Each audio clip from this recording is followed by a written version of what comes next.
Welcome to the Slop Temple. We pray this video helps. In this video, I will explain how to make tuna fish salad. To begin, you will need a few simple ingredients for a delicious and easy meal. First, grab 2 cans of quality tuna, preferably albacore, packed in water or oil. Next, prepare 1/4 cup of finely chopped celery for that essential crunch. Also, have 1/4 cup of finely chopped red onion ready to add a zesty kick. Finally, measure out about 1/2 cup of your favorite mayonnaise or a creamy dressing. Now, let's get everything prepped for mixing. First, it is crucial to thoroughly drain all the liquid from both cans of tuna. This prevents a watery salad.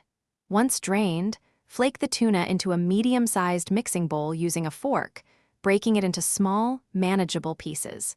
Double-check that your celery and red onion are uniformly chopped, ensuring even distribution of flavor and texture throughout your salad. It is time to bring all these wonderful ingredients together. Add your finely chopped celery and red onion directly into the bowl with the flaked tuna. Next, spoon in the 1/2 cup of mayonnaise or your chosen creamy dressing. Now, for seasoning, start with about 1/4 teaspoon of salt and a dash of black pepper. Gently mix everything until all ingredients are well combined and the tuna is coated in the creamy dressing. Your delicious tuna fish salad is now ready to enjoy.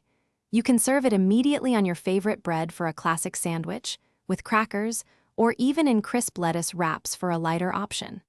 For extra flavor, consider adding a chopped hard-boiled egg or a spoonful of sweet pickle relish.